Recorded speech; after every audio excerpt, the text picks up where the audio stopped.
Ja som Jelizaveta Derevinská, mám už 22 roky, som z Kyjeva pôvodne a na Slovensku už som 2 roky. Teraz pracujem projektovou manažérkou v Líge za ľudské práva.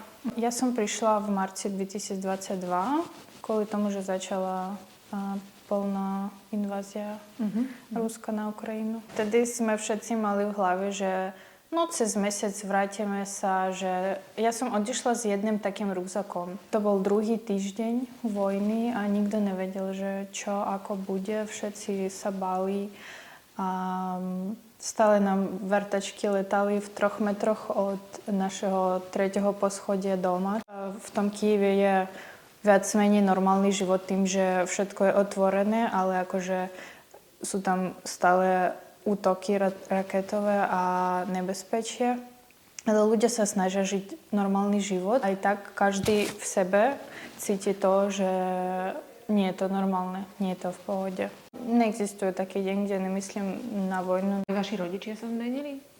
Áno, zostarli veľmi silno. Mamina robí konsultantkou v obchode so zlatom a tatino je vodič kamionu. To je vidieť proste na tvári, že človek sa zmenil.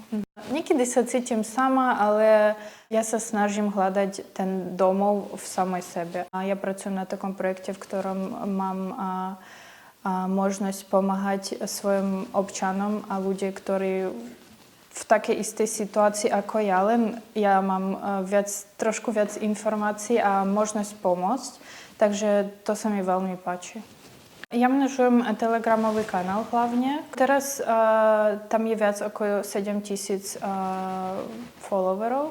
To je ako Facebook stránka, len tam sa nedá nechať komentár. Naši právnici tam odpovedajú. Vysvetľujeme aj niekedy aj také, že základné informácie, ktoré ľudia nemusia vedieť, ale my ako právnici vieme. Ale za celý tento projekt už sme pomohli asi viac ako 13-14 tisícam ľudí.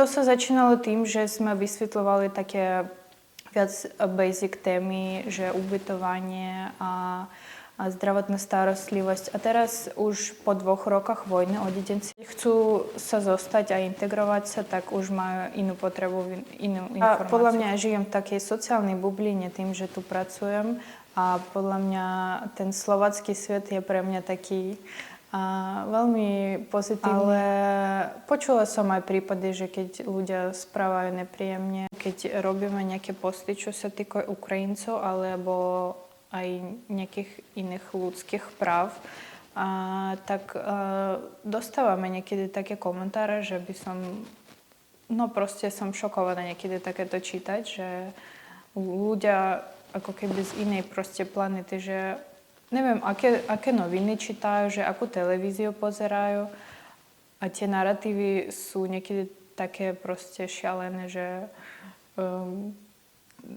naozaj vtedy sa cítim, že žijem v tej svojej bubline a nejdem s ňou von a keď pôjdem, tak proste budem sa bať urobiť jeden krok. Podľa mňa ľudia sa cítia, že to sa ich netýka a nikdy nebude sa týkať.